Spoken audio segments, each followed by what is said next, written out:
So 2020, it was the year that nobody wanted to see, and yet it happened. So here we go. A little wrap up of all the things that we did in 2020, despite all the circumstances, and how much it all actually cost us. All in all, this was our third season in the Mediterranean. We ran 3 different projects along the entire route. We had a permanent crew of 2, me and myself, and we had a total of 12 sailing guests who all stayed a minimum of 1 week and a maximum of 2.5 months.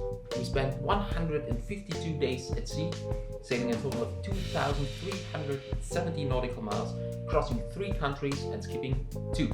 Because of all the travel restrictions, we did never go into Albania or Montenegro. We had 1 month in the boatyard doing work that was worth about 3 months of work, but we managed to stuff it all into 1. We had a 2-month delay due to various travel restrictions and being stuck in Austria before the kickoff of the season. In 2020, we also did spend quite a bit of money. All in all, this was 15,865 euros just for the boat. Now, this sounds like a lot, but really is not all that bad, because 2,000 euros of this was just for the dinghy, 1,000 euros of this was our new active AIS, which we really wanted to have on board since we got hit by a fishing trawler in the last year. We spent 1,700 euros on our new anti-fouling paint, which really is not anti-fouling as much as it is a very slippery coat. It is the Hempel silicone, and so far it works like a charm. So well worth the investment. Plus we got a good 6 coats of new primer on the bottom as well. Then we also spent about 2,500 euros on a Rerig, which means replacing 14 routes and stays on our catch rig sailboat. So that was quite a bit of a cost factor, and also counts into those 15,600 euros that went out for the boat.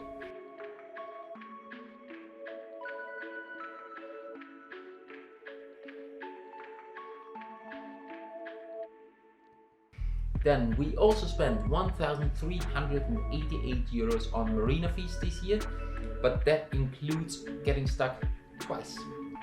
First time because of a storm, and the second time because of a little issue on our shaft. If you want to hear more about that, just go back a few episodes and you'll find the video. We spent our time in 4 marinas in total on 3 different buoys, and all the rest of the time was actually spent on anchor. We visited 22 different islands, most of them actually in Croatia, only 4 of them in Greece. All this took us to 17 different research locations in Croatia, covering a total of 94 transects in which we actually looked out for all the species that we found. We documented or mapped out all the seagrass, the macroalgae, and a couple of other things that we found along the way. Also during this time, we recovered more than 300 kilograms of ghost fishing gear, working together with 20,000 Leaks, a Croatian NGO, just as well as Deep Blue Explorers, yet another NGO from Croatia, both based on Silba, and all of this was hosted by the Silver Blue Dive Center on the island.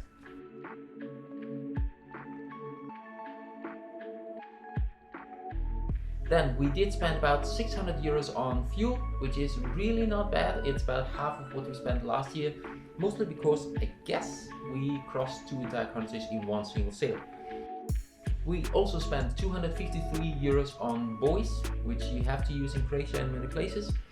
Almost half of this did go out for 1 night in Mljet, which was actually on anchor, but it was inside a national park, and there the fee is close to 100 euros.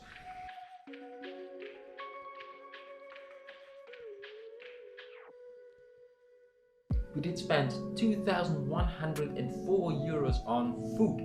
Now do keep in mind that we did spend a lot of time at sea, and most of this time it was not just the 2 of us. No, we were 4 people on average and up to a total of 6 on the boat.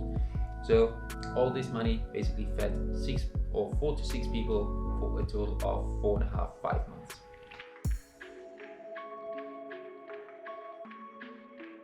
Then we did spend 1,275 euros on yet another ROV.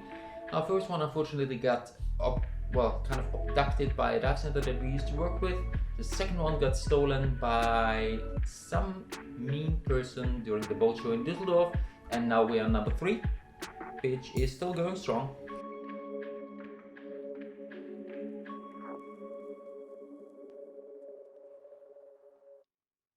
We also spent 1,161 euros on travel. Now that again sounds like a lot, but a good third of that was paid just for the Korean Canal crossing, which I know is a lot of money, but man was it worth it. What a sight. If you never went through, I highly recommend to cross the Korean Canal. Absolutely stunning. Also a fair part of this was our trip from Austria down to Greece, because obviously borders were closed, traveling was not that easy, so we did bring a car down for friends of ours who moved off their boat. So we drove a car from Austria all the way down to Greece, and that included a short ferry, it included hotel stays, it included fuel, all the traffic fees, like freeways and all of that stuff.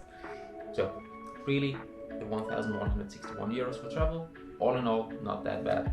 Also means 2 times we rented a car, 1 time we rented a scooter, and all of that goes in there as well.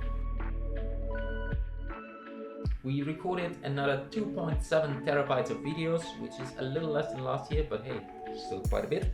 We got hit by other boats 0 times this year, which is a great improvement from our 1 hit from the fishing trawler last year. We did not miss any flights this year, I guess mostly because nobody flew to meet us.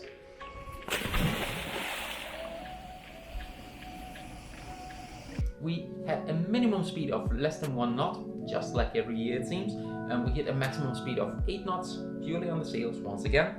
Our longest non-stop sail this year was more than 200 miles, a total of 234 nautical miles sailed from Marina in Corfu all the way to Tzavta in Croatia. We had a maximum wind speed recorded of 54 knots, which actually did happen on Silver Island inside the harbor, which was at the time not protected from the winds, so that was very unfortunate timing. We had a total of 23 dolphin encounters. Strangely enough, the vast majority of those were all in one single day as we were transiting from Pula to Umag. We also spotted 3 turtles. To be fair, chances are all the 3 turtles were the same one, because it was all in Mesolongi in Greece. We had 2 national parks that we visited along our route. We did a total of 73 dives within the crew on board. We set out a total of 3 storms, 1 of them in a marina, 1 on a buoy and 1 on anchor. We had a total of 1 month in the boatyard, 4 months of expeditions, and during those expeditions, you would not have guessed it, we did count more than 100 floating plastic bottles in, just the side of the boat. So, with all this being said, it was a very wicked season this year. It was shorter than we thought. It was, short period of time than we thought, and we still got a lot more done than we actually thought we would be able to. So, with all that in mind, we do hope for an even better season in 2021, which is already going strong, and the planning is in the making. And already we are fully booked for our trip from Brindisi further down south to Sicily. But obviously we will be starting in northern Italy in Monfalcone. So from Monfalcone all the way down to Dubrovnik, and also for the crossing from Dubrovnik to Brindisi, we still have spots available on the boat, which is stretching a total of almost 3 months that you can still join us on board, get to experience what it's like to join us on the research sailboat in the Mediterranean. So, if you're not sick and tired of it yet, make sure to click that subscribe button, hit the like, and please do leave us a comment so we find out what your feedback to this episode is. Alright, and that's it from me for this week. See you all again next week, same time. Bye bye.